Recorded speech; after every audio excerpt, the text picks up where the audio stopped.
Hello everyone, and thank you for joining us. I'd like to begin by acknowledging the traditional owners of the land we're broadcasting from tonight. We pay our respects to their ancestors and their descendants who continue cultural and spiritual connections to country. I'm Tegan Taylor. I'm a journalist with ABC Radio National, and I'm your host and moderator for this series. We've all heard the saying, an apple a day, but we all know it's not that simple. Tonight, I'm joined by experts who will break down the latest research on longevity, daily movement and nutrition.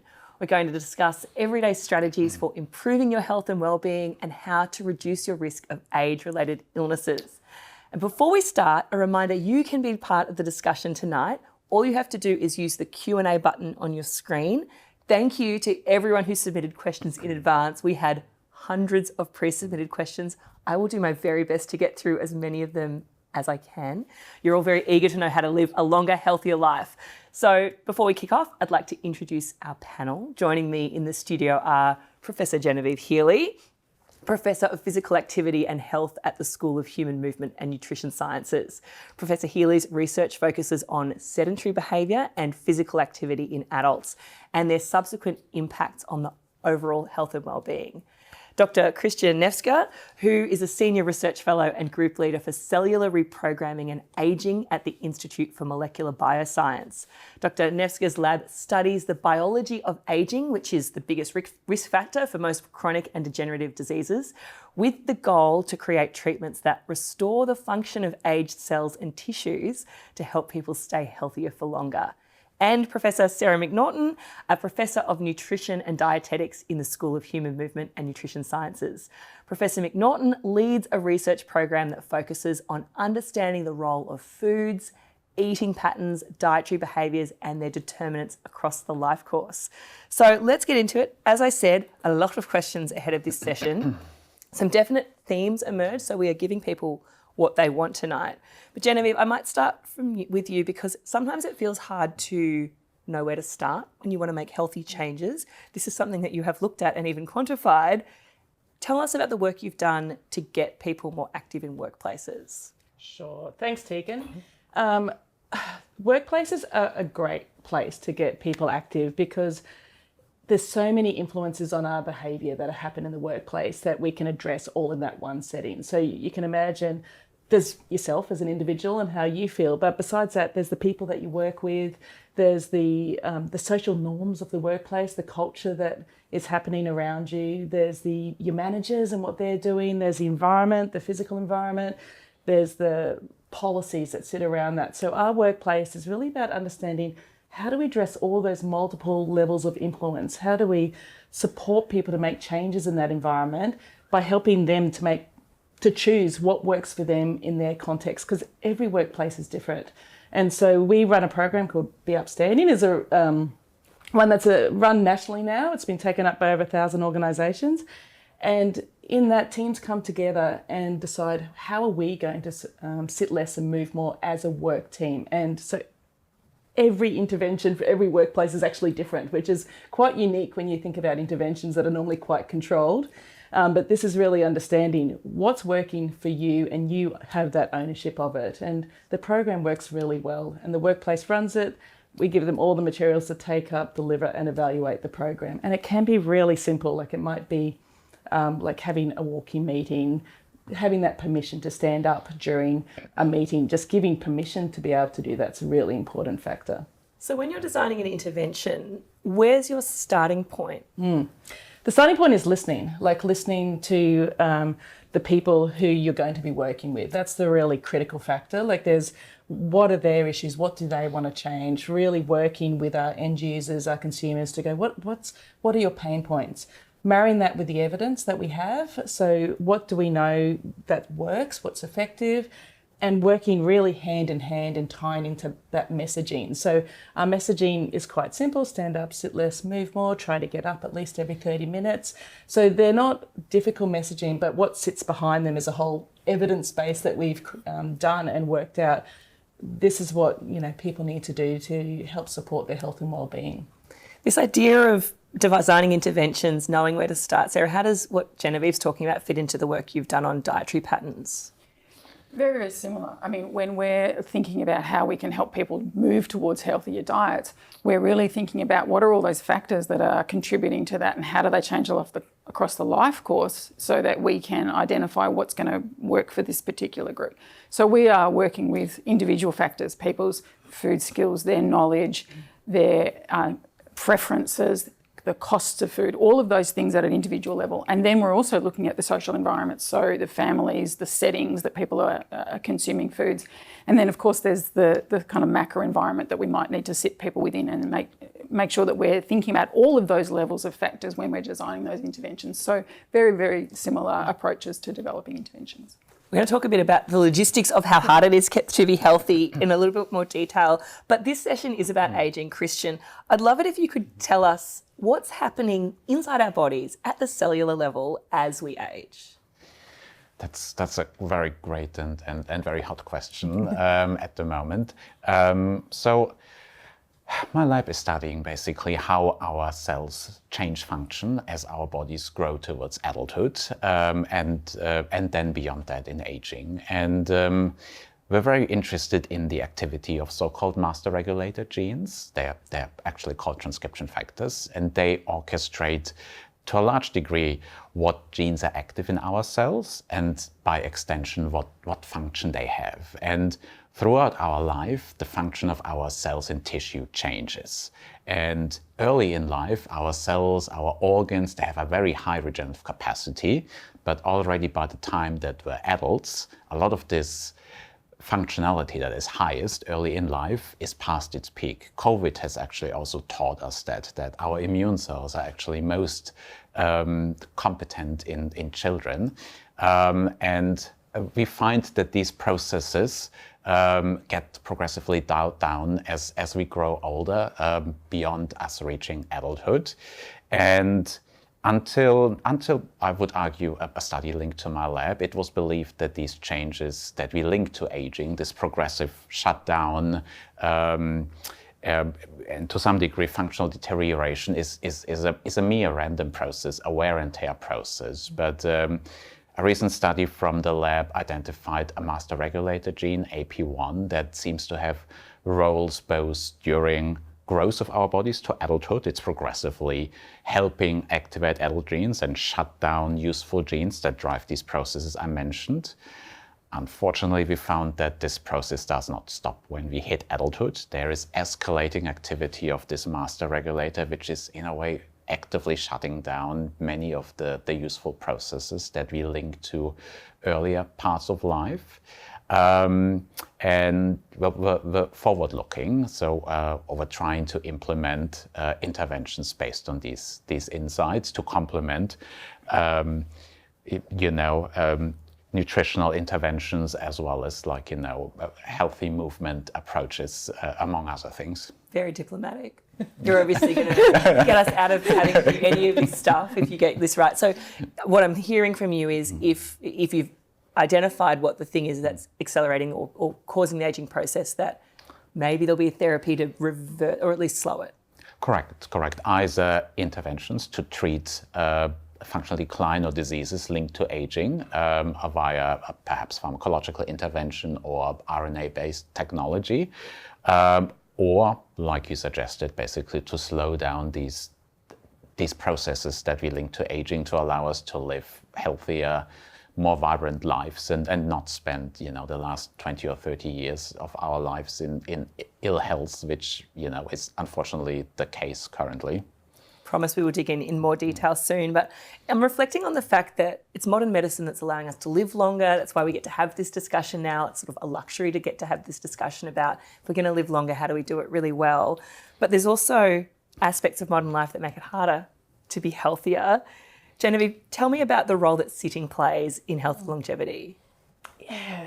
So too much sitting, and I always say this while I'm sitting down, which makes it a bit contradictory. We should have made this a walking. I know, and I want to reiterate that too, that some sitting is of course okay, like our bodies need to rest and recover as well, but it's when we have those really prolonged periods of sitting, and like anyone would know that if they're on the plane and you feel that stuck feeling, or if you watched a movie in the theatre and you feel really slow and sluggish when you get up, you can imagine that accruing across time. And we've really engineered our environments to make sitting the norm. And so what the research now shows is that too much sitting, those high levels of sitting, are linked to early death, are linked to diabetes, are linked to cardiovascular disease, are linked to poor cognitive outcomes. So there's more and more evidence showing we really need to think not just about how much exercise we're doing, which is of course really important, but the whole 24-hour day. How much are we sleeping? How much are we sitting? How much are we moving around? And how much are we moving at that higher intensity level as well? So if we think about that whole picture and think about the balance that we have between it all, and it's really those prolonged periods of sitting that we're particularly trying to target in our interventions. So getting up regularly is a real message to get out there, because it's so habitual. Like, you just come in, you just don't even think. As I said, that we're engineered to sit down through our norms, through the environment. So just breaking the habit and creating those healthy habits. One thing that modern technology has given us is really comfy chairs. Like, I think a lot about the fact that chairs these days are way comfier than anything that humans have ever had. Well, it's not just the comfy chairs. Like, you can just think about it. Like, all the previous guidelines used to be based on things like were a lot harder to do, like without dishwashers, without the vacuum cleaners. Like, we now have robo vacuums, like, you know, all those little things. We have robo lawnmowers. So things that we used to do that was just part of our day-to-day life, we've taken a lot of the incidental activity out. So a lot of my research is about, let's put some incidental activity back in and just being aware of the impacts of that on our lives, because we've made it so easy for ourselves. It's so similar. We've made things really easy, convenient. We don't have a shortage of calories like so many of our ancestors did. How does that play out in terms of aging, Sarah? Absolutely. I think one of the challenges with aging is that your actual energy requirements go down, but your nutrient requirements, like for your micronutrients, actually go up. So actually you need to be thinking much more nutrient-dense diets. So it actually becomes more important to try and avoid those excess or empty calories that we sometimes talk about. So absolutely there's a role to play there. There's also quite good links between some of the sitting behaviours that Jen talks about and the poor nutrition behaviours that often go if you sort of think about going to the movies, what do we get at the movies? What do we go with television? Those sorts of things. So a lot of those sitting behaviours, not all of them, often come with other unhealthy behaviours, and that's another really important connection. The behavioural piece is really interesting. Do you want to talk a bit more about that? Well, I think it's just that we associate certain things together, and I guess around the TV and food consumption kind of issue, there's all sorts of different thoughts about what might be driving that. Is that the food marketing that we're watching on television, or is it the kind of the mindless eating where you sit down and suddenly the whole pack of chips is gone? So I guess, there's a whole lot to unpack there. And I guess some of the work that we've been doing has been trying to look at not just what people eat across the whole day, but trying to get at some of these of eating, what we call eating occasions, eating events, when you eat, and understand what's going on around that occasion. So things like the sitting behaviours, what happens when you're eating with other people, all of these sorts of things that go together to really, I guess, come back to that first question you talked about, what's driving behaviour, and therefore how can we help intervene? It strikes me that when I was reading your bio before, this idea of dietary patterns, I think people want to focus on a single nutrient, a single superfood, or like, should I eat more blueberries or whatever? But what I'm hearing is it's more about the holistic, what you're putting in your body. Yeah, look, I think there's probably some exceptions to that, but I think overall we've been able to show in the last sort of 20 years, 30 years of research where this concept has gone from being quite sort of novel to very mainstream now, that it is that overall picture, and it's the combination of foods that you put together in that dietary pattern. And the things that people will know are the Mediterranean diet. And it's, that's not the last 20 or 30 years. That goes back a long, long way. But it is one of the, most well-known and well-evidenced healthy dietary patterns. But there's lots of other ways to get to a healthy dietary pattern. Australian dietary guidelines really are supportive of plant-based dietary patterns. So that's not being a vegetarian or vegan, but that's making up the predominant part of your diet with plant-based foods. Lots of vegetables, legumes, fruits, whole grains, those kinds of foods, with other foods to go with that as part of your overall approach. So modern medicine, a hero, like I said. Christian, I'm interested to know whether there's a limit. Well, I'm interested to know where the limit is of what it can do. How much can we trust in medicine to be a safety net? And how much do we sort of need to take care of what we've got as we age? What do you mean exactly, Tegan? Do you mean like, How much do we need to listen to Sarah and Genevieve? Trust that you're going to have us when we need it. Oh, I see. Look, a lot of these interventions, that may allow us via pharmacological strategies or other strategies that, my lab, other labs are currently working on.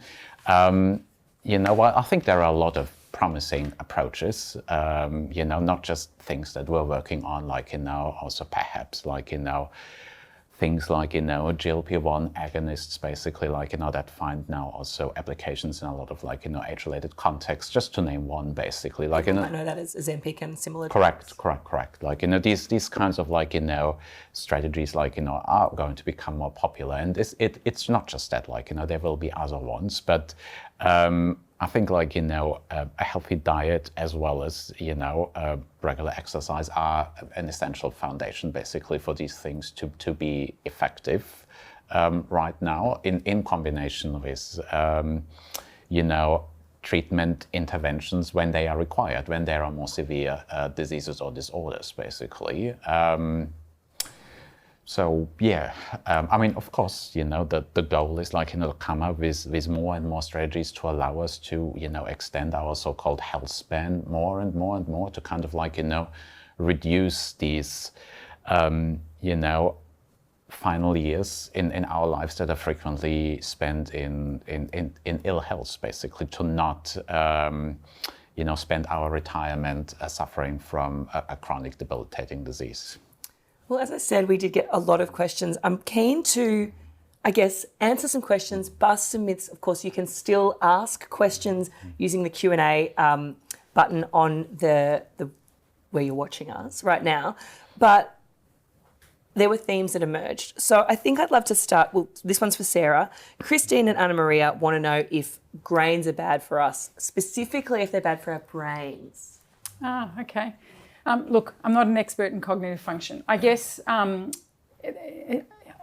what type of grains is probably the question I'm going to ask you, because I think, it depends is always an academic answer, but I think we know whole grains have been shown in lots of research to be protective against a whole range of chronic diseases, cardiovascular disease, diabetes, and all-cause mortality reduced. So there is a place for grains. I guess it's the large predominance of refined grains, and that's things, white bread, cereals that have had everything stripped out of them, that's where we would be concerned about. So they can form part of a healthy diet. Okay, Yvette, Vincent and Francisco want to know about intermittent fasting, and I will come to you, Sarah, but I want Christian to weigh in first, because I know that there has been mouse studies on caloric restriction. What do we know from mice? Many studies, and actually not just on mice, on other types of animals as well. And actually, caloric restriction is still the most effective and reproducible strategy to extend lifespan in a whole range of animals, basically. So yeah, I guess intermittent fasting and other strategies are trying to mimic, these irrefutable, facts that we see in all the model organisms that we've studied, basically. What kind of return on investment is a mouse getting from calorie restriction? We're talking about lifespan extension, maybe in the range of 25-30%, that kind of magnitude. So it's quite considerable, and there's also evidence that it's delaying basically age-related diseases and disorders. So it's not just a longer life; it's also a life spent in better health. Sarah, will I live an extra 30 years if I cut my energy intake? Am I a mouse? So I think cutting energy intake and intermittent fasting are not necessarily interchangeable. So, and there's lots of different, I would call them regimes for intermittent fasting. So how many days on, off, all that sort of thing. So, and that's one of the problems with the field of research is still in humans. It's very well advanced in animals, I think, but in humans, it takes a lot longer to do that kind of research. We live such a long time already. It's very hard to So I think there is emerging studies to show its benefits, but in particular conditions or particular circumstances. I think the other thing, and it's why I really love the study of nutrition, is there's not just the food is fuel argument. We have to think about how that works for people to live their lives. And I guess one of my colleagues is leading research in intermittent fasting, particularly for type 2 diabetes. And when you start to speak to people that have tried to implement those protocols, it is very disruptive to family life and all sorts of other factors that mean we have to consider those things when we're trying to design an intervention for individuals. So I think we've still got a bit of way to go. So, but I think it's a very interesting space. We have shown with some of the National Nutrition Survey data, we looked at how people consumed foods during the day, and we did show that there was a group of people that were grazing throughout the day, so perhaps not having that sort of pattern, and they tend to eat more junk food, have more lower diet quality overall, and I guess increased risk for obesity. So I think it depends how you implement the particular regime of the intermittent fasting. All right, rapid fire round continues. Genevieve, Andy and David want to know about muscle loss as we age. Is it inevitable? How to stave it off? Why do we even care about having muscles at all? Yes, I'm not an exercise physiologist, but I have chatted to my exercise physiologist friends about this. So, you know that adage, like use it or lose it. So use it. It's not inevitable, but you do need to work harder at it. So lifting heavier lifting heavy is what I've been told to do. So I'm in that same spot. I go to the gym, I lift really heavy as I can with low repetitions to help starve off that muscle mass loss that just does start to accelerate as we get into sort of my age and a bit older, which is a bit 21, scary. 22. Sure. It's not necessarily inevitable, but you do need to work. You do need to work at it. It is a natural function if you don't work at it. Christian, what are our muscles doing for us as we get older? Well, the issue is that, we're losing muscle mass basically, and that causes frailty basically. We lose, some of us lose autonomy basically, the ability to look after themselves basically, to do mundane daily tasks. It also makes falls easier basically, which can be quite debilitating. If at an advanced age someone breaks a bone or a hip basically, can be quite catastrophic actually, that they're not able to get back to good health. And I think that's why muscle loss or frailty is a key target, to allow us to live longer and in better health, to address that as a key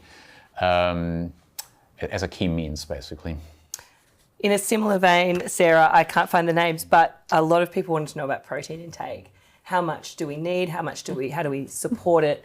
I'm not asking you for grams per kilogram of body weight today, but as an idea, how much do we need to worry about protein? So protein is part of a normal healthy diet, and I guess the interesting thing for me is the discussions about protein stop the carb and fat wars in my view, so I'm happy to talk about protein. So protein intakes do increase as you get older, requirements increase as you get older, but for the average Australian, we're eating enough protein. But there would be subgroups of the population that perhaps that's not true for. And I guess it's about quality of protein intake. And there is also some research to suggest that the common pattern that Australians have, where we and many Western cultures have, of eating all the protein in the evening, is perhaps not the optimal, and we need to be thinking about spreading that across the day. Protein is important for things like muscle and muscle synthesis and all of those great things, but it's also good for appetite regulation. So that's a strategy that a lot of people are using in that space. But I think for most people, they're probably consuming enough. Fair enough. Christian, Sri wants to know what the most promising innovations are that you see in biotechnology. What could we see within the next decade? So I think there are two aspects.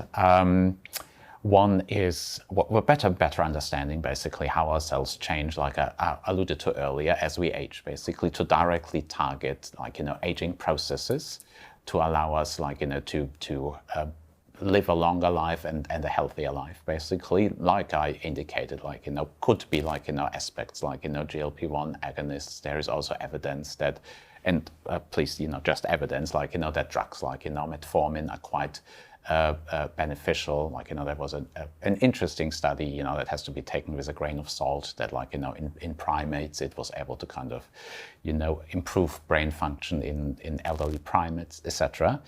So I think this is one aspect, targeting drivers of aging, basically, to extend primarily health span. Of course, there might be some lifespan extension as well as a consequence, but again, quality of life is the key goal. So that would be one, targeting drivers of aging.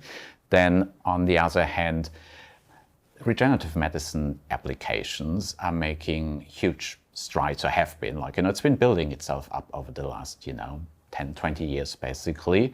And by that, I mean, our ability to create replacement cells from embryonic-like cells. They're called, for example, induced pluripotent stem cells, where, like, a patient's cells are being reverted towards a very early developmental state. And then from these so-called pluripotent cells, like, replacement cells are being created in a petri dish for transplantation applications. Things are looking promising, for example, in the Parkinson's space, where an age-related disorder, where a certain type of neuron, dopaminergic neurons, are unfortunately, present at reduced numbers, to kind of, like, replace them. So targeting the drivers of aging, and on the other hand, like, replacing damaged or, lost, diseased tissue, basically, through these slowly emerging cell replacement strategies. But maybe within the next 10 years. Look, there are already clinical trials for, these cell, and they're looking quite amazing, actually, cell replacement therapies for Parkinson's, like, they will advance into clinical, I mean, not just clinical trials, which are already underway, but I'm quite confident that they will be available to patients within the next decade, at least. So continuing with the questions pre-submitted, Genevieve, Sue and Trent are both asking about the right amount of exercise. Do we really need 10,000 steps a day? On the other end, how much is too much exercise for our body? 10,000 steps, if you can get to 10,000 steps, that's fantastic. But a lot of research now has shown sort of getting to 7,000, you get a lot of the similar benefits, and then it plateaus off. But something is better than nothing. And so, if you're starting at a base level and you manage 500 steps and you get up to 750 or 1,000, that's really good. And that's like, so it's all about meeting where you are at as well. How much exercise is too much? When it starts to have a detrimental impact of you. But we're talking, these are quite extreme, like athletes, when it starts to get too much. Most of the general population aren't meeting the physical activity guidelines. We're not getting to our sort of 30 to 60 minutes of moderate intensity activity on most days of the week. So it's not, unfortunately, that big an issue for most people. But some is better than none. More is generally better as well. It feels like a very similar thing between exercise minutes and serves of vegetables, if I'm not mistaken, in that it's pretty hard to get beyond something that feels kind of healthy-ish. Am I right? So I'm glad you went for vegetables. So Australians are not eating enough vegetables, and have for a long time not eaten enough vegetables. So again, every additional serve has health benefits, reduces the risk of chronic disease. So again, anything you can add. I think the thing with ways to think about increasing vegetables is not just thinking about, well, let's get to the end of the day and try and do it, is where can you find opportunities throughout the day to add vegetables to your food patterns. Brekkie vegetables, lunch, snacks, all of those things. And it's probably is one nutrition thing where I say, I don't know that you can eat too much. Often in nutrition, we do go, when we go to supplements, then we start to worry about toxicity and too much. But with whole foods, you're going to fill up before you can eat too much. Genevieve, you look like you want to chime in. Well, I was just going to say, it's the same with the exercise. If you can, do it throughout the day. if you can, not do it in that big chunk. If anyone's done their 10,000 step challenge and things like that, you know you have to actually accrue it throughout the whole day. So if you're doing one of those challenges, that's probably one of the best things to even recognise is how much it does take to get to that level. Like I'm saying, the benefits, you can about 7,000 steps, but 10,000 sounds better as a campaign. But if you can accrue it throughout the whole day, that is a sort of a better pattern of exercise when we're talking about patterns of things. That really leads quite nicely into Miriam, Larissa, Engfang and Ayurita all had questions really about competing priorities. We have really busy lives. Having healthy habits feels like something you want to do. You know it's a down payment on future you. You want to be having those thriving at later years.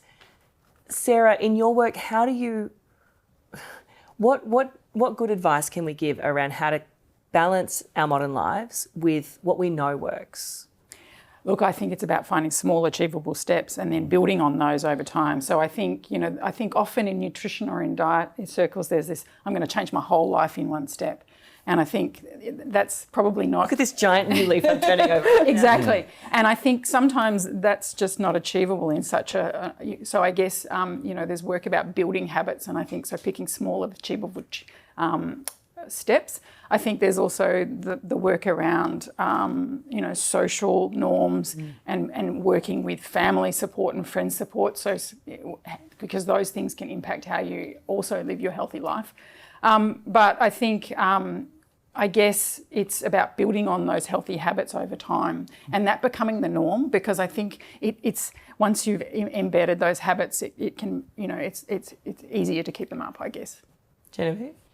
Yeah, fully agree with that one. So we go to sedentary behaviour, it's so insidious. And so the biggest thing that we have why people don't change their behaviour when we ask them in the interventions is literally, I forgot.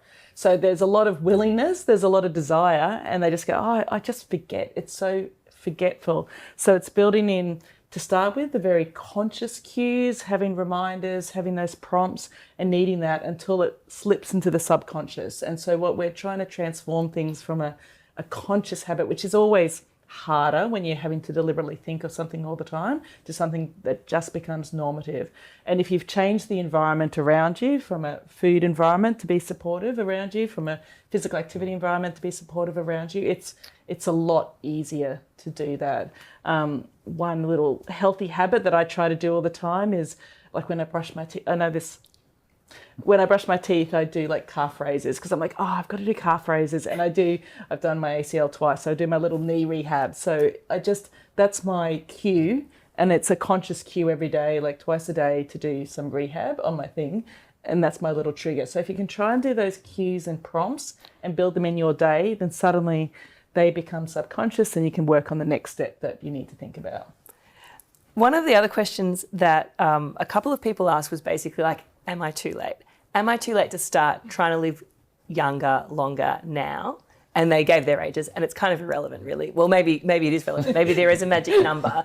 But I'd actually love to start with you, Christian, on this. What do we know about the lifespan, and do we know where the sweet spot is for starting to do something different to achieve longevity? I mean, of course, in a way, like you indicated earlier, a lot of these healthy habits, can be beneficial down payments, later in life. And, if you ravage your body, as during your midlife, you may pay for it. But I wouldn't say that, that there's a point where it's too late to intervene. These intervention studies that we referred to earlier, calorie restriction and other things that have been shown to, extend lifespan in animals, basically, they also work if you apply them to aged animals, basically. So I don't think it is ever too late, but I also think that, you may, to some degree, pay, if you have, abused, your body, that there is, some accumulation, of these negative habits, basically, that may manifest later in life. Sarah? We've done research in people over 65 showing that the dietary patterns healthy dietary patterns can still have impacts on health.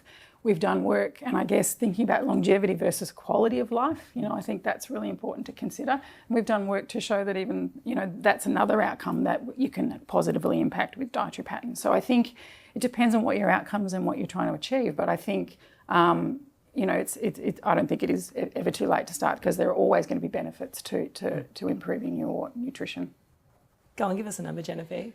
Oh, no, I'm not going to give a number, but it's the same. It's the same answer. It's never too late, and it might not be that you're improving, but you're slowing. Yep. Like, so you're slowing the decline. You're slowing the rate of the decline that's happening, and that's really important, because we're all talking about quality of life, and being able to move, being able to live in your own home. If we're talking, older age, being able to live in your community. That is really important to a lot of people, and making those changes to be able to have those functional abilities for as long as you can, to be able to eat what you choose to eat at the right time is just so important. So it's never too late. I love this very open, inclusive vibe that we're generating here. But if it's never too late, and even one serve of veggies is enough, and even 1,000 steps is enough, when do we? Is it giving permission? Do we need to sort of have a bit more tough love here? Sarah, I know you'd like to give a bit more tough love than this. Look, I mean, of course, we want everybody to start with a healthy diet out of the womb and go straight for life. But I guess what we're saying is that at every point you will need to readdress health issues. And I think that's the interesting thing from my work looking across the life course is that often it's not a set and forget. So you might meet the challenge of your early adult life, and then life throws things at you that you then need to adapt to, and so you need to keep moving with those things. So some of the behavioural work we do, you'll need it is important to think about where you are in life, but you can get good outcomes regardless of where you are. Genevieve?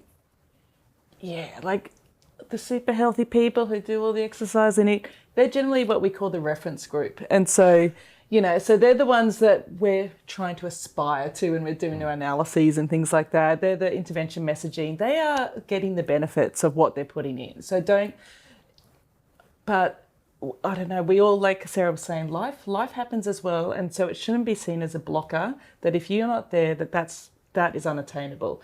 So a lot of our language, I guess, comes from that experience of working with people at very different levels, very different stages of their lives, and making those first steps is actually the most important. Getting from to do something. I have this saying with my family. I go, "What's something?" And they all say, "Better than nothing." I go, "It's true. Like, something is better than nothing," and then working your way up as well so that you get to hang out in the reference group. Like, I don't know if that's a goal, but or you get like a t-shirt where like I'm the reference group. Like, so. So Christian, I'm interested to know where you see the sorts of therapies that your research might one day lead to, or other similar research might one day lead to, where you see that fitting in among the lifestyle stuff that we kind of know is not bread and butter. I can't think of the meat and veg of this space of being healthy for as long as possible. I mean, they're quite interconnected. Like, I don't think these potentially pharmacological drug interventions basically that we and others are working on, or via other strategies, can be separated from at least not excessively unhealthy lifestyle, because very high levels of overweight, obesity, etc., for example, I feel would destroy potentially a lot of these benefits, that would come with potentially health or lifespan extending interventions. And so I think I see them more as complementary, rather than one versus the other. Of course, there might be lifestyle factors, that may bias you more towards pharmacological strategies or drug strategies. But I think, if the goal is to live a longer life, a healthier life, then you will need it all. Are you at the stage yet where you could speak to who you think would be a candidate for the work, for the sort of intervention that you might be able to offer at the right time when your research is ready? Is it someone in midlife? Is it someone who would be getting like a postmenopausal woman? Have you got an idea of who you imagine would benefit most from the work you're doing? Oh, absolutely. So the interventions that we're working on are, in a way, trying to reignite useful capacity and potential in our aging cells and tissues, and in a way to initially, like, make these kinds of strategies accessible to people. Unfortunately, the system is currently geared towards treating debilitating diseases more than preventing them. So we will try to offer these strategies to specific groups that are suffering from a disorder, be it like, an age-related kidney disease or an age-related, liver disorder. To establish efficacy, by in a way reigniting useful potential as a treatment strategy for a age-related disorder, and once they are on the market, once efficacy is established, trying to kind of branch out into other areas and indications. To make these things more broadly available for disease treatment initially, but then once the safety profile has been established in larger cohorts, to then move these kinds of intervention strategies towards more a preventative strategies. Statins, for example, are a good example. They have been initially prescribed to for at-risk groups for heart-related disorders, basically, and they have shown to be so effective that in some instances now they're being prescribed preventively, and that is my hope, to kind of get these strategies out to initially treat diseases of aging, perhaps one, then branch out into others. As in a way is currently the case with GLP agonists like Ozempic, the A brand name, which initially started for one kind of indication and is now being explored for other applications. For example, a metabolic liver disease has been shown to be quite responsive to Ozempic. So yeah, that's how I see it. Basically, target one disease, branch out into others, establish safety and efficacy, and then implement these kinds of strategies as preventive methods, basically. So staying with the idea of, I guess, special interest groups or groups that are potentially at greatest risk or have greatest benefit of reward, Sarah, I know that you've looked a lot at dietary patterns in transition points in life. For someone who's perhaps coming to the end of their working life, we've been talking about workplaces, they're transitioning into older age, they're wanting to safeguard that. What do we know? So not a lot, actually, because I guess a lot of the work that's been in older populations has actually been in that 65 and 75, so the very elderly, so the frail elderly at that end, and often people in aged care, so quite a different population. So we know that retirement is a transition period, and depending on what your kind of lifestyle was before, it can impact on what your trajectory post-retirement it is. Because I guess if you're someone who didn't eat out a lot but suddenly is eating out a lot, you can see that how that might impact. So we know it can impact a whole range of health behaviours depending on, what the context is for that individual. But it is a massive life transition for people, and I think we often think about the financial and we think about some of the other aspects of that and perhaps the identity questions, but do we ask about what the health and lifestyle implications of that? And I guess that's also a period when some of these chronic diseases start to, rear their heads and start to appear for people. So they then might be thinking, well, I'm not just managing healthy lifestyle, I'm actually looking at how do I manage a particular condition with my diet or other aspects of my lifestyle. And similarly, Genevieve, when you were talking before about workplaces, workplaces can be really bad for us, but also because they're a structured environment, if you do an intervention there, you can kind of you can see a difference because it's a cultural thing. When people move out of the workplace, what do we know about how their movement patterns change? Well, we need to know more, but also we saw a massive transition, obviously, with COVID and the shift to the working from home and the hybrid workforce and the remote working, just threw everything up and down. So you talk about a structured environment, people got out of that structure. We're dealing with environments that can be quite chaotic at home, have a lot of influences. And so that's where a lot of the research is happening at the moment. It's like, what are people like in that, and this is mainly around desk workers, but what are they like in that working from home environment? Some research shows that they're more sedentary because they're not doing the commuting part. Some people are more active because it really depends on how you asked before about balancing your time across the day, and fitting in those incidental activities might be more achievable in that home work environment. So, and every workplace is really different as well. So it's even though it's a key setting for health promotion, it's a very unique setting in all of the things that intermingle and impact on it as well. Well, I did promise that if people asked questions live during that chat that I would get to them, and it's time for that now. So she is asking whether there's a simple way to track whether a person's improving their diet over time. Is there a diet quality score? There is. There also happens to be thousands upon thousands of apps out there if you're so inclined, and there are Australian-based ones that we can recommend, and we can give you some links.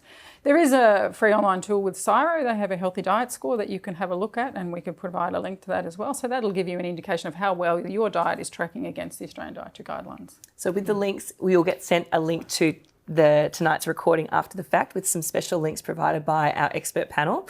So make sure you do look at that even if you have watched live. Andrew is asking about sleep. What's a healthy amount of sleep at night for a retiree? Can you do a catch-up during the day to minimise danger to health? Genevieve? I'm not a sleep expert, but what we try and do, so have a look at your sleep guidelines. It's generally like 8 to 9 hours. It's about the quality of your sleep as well. So like having a nap for the day, we know in other cultures that's actually really normal to do.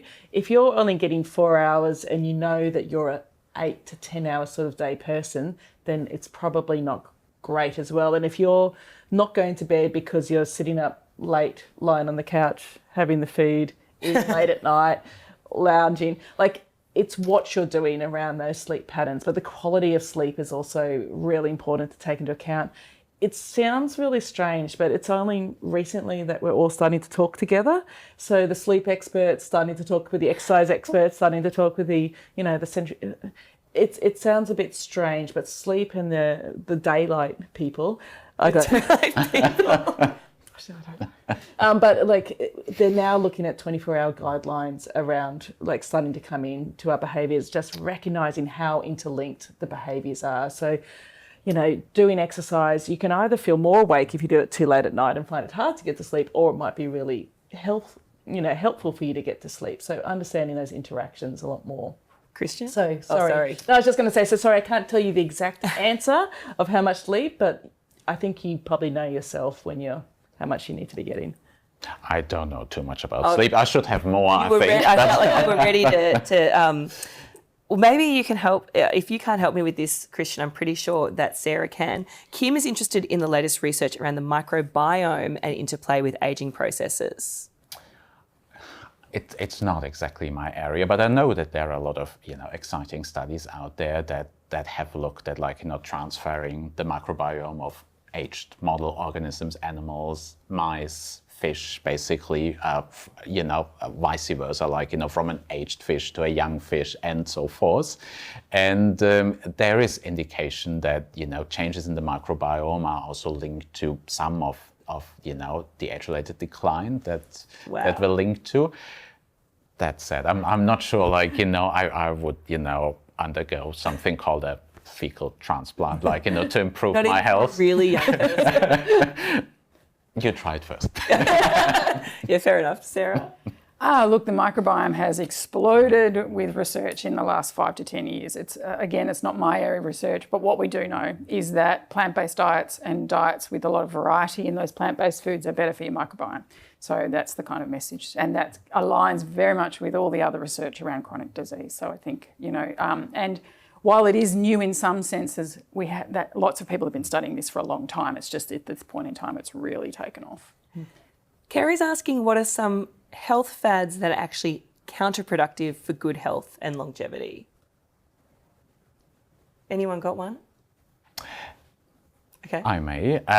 Excessive multivitamins. Okay. I mean, especially in countries other than Australia, a lot of multivitamins have just excessive amounts of any kinds of things minerals, trace elements, vitamins per se, and what has been shown quite consistently in large-scale studies that have been conducted over many years is that taking these, in particular, higher dosed preparations are not beneficial.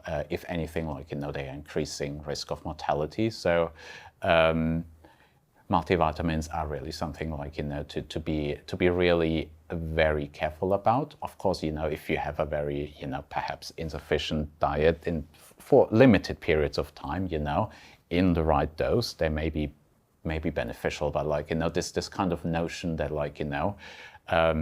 take high doses of vitamins that is resulting in improved health span and lifespan. That has been debunked multiple times. Sarah? Absolutely. For the majority of people, they don't need multivitamins. They're only useful if you're deficient. And so if you're eating a diet consistent with the guidelines, you shouldn't really need them. And it's really money down the toilet, most people will tell you, literally. And I think the other concern around the supplement issue that we've started to see is that some of the supplements have got lots of different things. And so people are taking 4 or 5 different preparations, not understanding that they're getting multiple doses of particular vitamins, which are actually resulting in excess and toxicity. If someone is worried about this, though, if they're like, oh, I don't feel like I'm eating enough, good things, or I don't know if my veggies have enough nutrients in them or whatever, what can they do if this is a concern to them? So the first thing is you can go to the NHMRC website and do a quick assessment of your diet, or with CSIRO. That will give you a very top level, very general approach. You could go and see an accredited practicing dietitian and get a one-on-one. You can speak to your healthcare practitioner, your doctor, if you're trying to understand what's on your supplement packages, because they're small writing and maybe you don't know all the language, so that's another way to get some advice. It helped me with my eyesight, but it hasn't yet. Yeah. Exactly. So there's lots of different avenues depending on what your specific concern is. And if you think you're particularly deficient in a particular area, I recommend you talking to your doctor, and many of them they have tests that you can actually have a blood test usually to determine whether you actually would get any benefit from a supplement. And in many cases, not all, you might need to improve your diet first before, but talk to a doctor. And Jeanette's asking how damaging is stress to the body. Christian, is this something that you've looked at? In a way. In mice? Well, so a study from the lab, uncovered, that basically this master regulator is driving, AP1 is driving activation together with hormonal factors of adult genes as our bodies grow, and then beyond that, escalation of AP1 is driving many of the detrimental changes in our cells to further dial down these useful processes.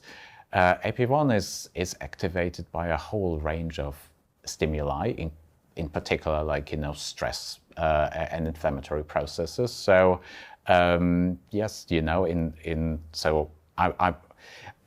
my thinking is that, for example, for soldiers, it has been reported that, if they're coming back from, very intense deployments, etc., that they're displaying premature aging syndromes, basically, that high levels of stress triggering AP1 basically can lead to, premature decline, premature aging phenotype. So yes, I mean, of course, there can be also beneficial stressors, the right amount, as part of exercise, etc. But these extreme stress spikes, yes, I do believe that they can drive premature aging in essence through AP1.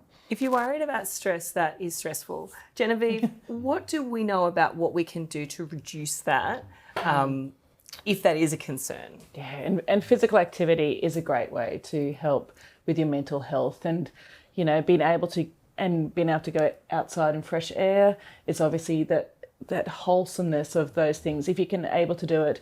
But I was just reflecting before, it gets to a point where physical activity might not be enough. So you do the activity, do your mindfulness activities, do all those other elements, But stress is one of those elements where you go and see someone. If all those things and those strategies are not working, that's where you might need some additional help, obviously, to have a look at it. But physical activity and exercise, it's fantastic for your mental health, and it's definitely something that I incorporate into my daily routine all the time.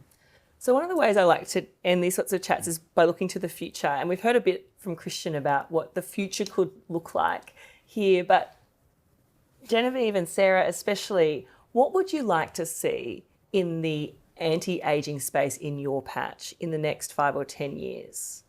Genevieve, I'll start with you.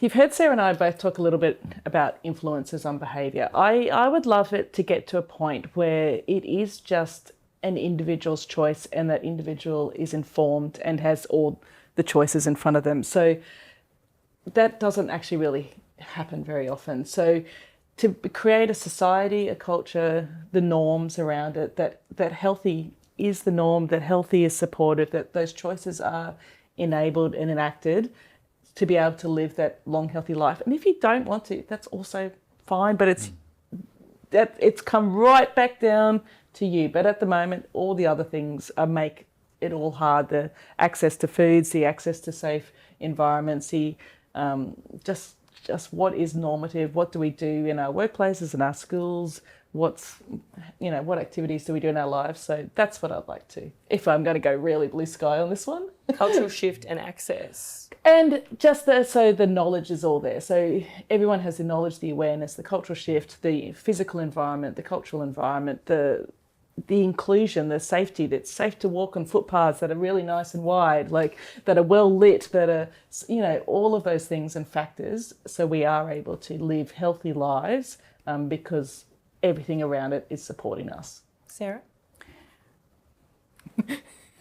I'll take a similar but perhaps slightly different. I guess for me it would be, are there the supports and strategies available to everybody who wants them that they can work within a food environment that then supports those healthy choices? So, we need to work at both levels.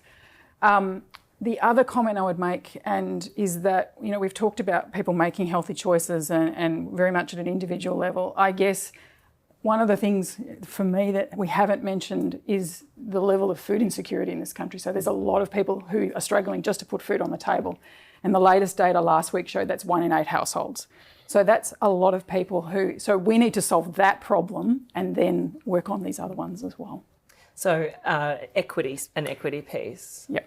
And ensuring that not just being able to feed yourself, that you have that choice to feed with quality as well. So I think, there's some big issues there to solve in amongst all these other ones. Christian, what would you like to see in this space? I would like to see, and it's probably hard to implement, a shift from what the pharma and industry and biotech complexes currently geared towards. And it's all, unfortunately, treatment of disease, in a way to make profit.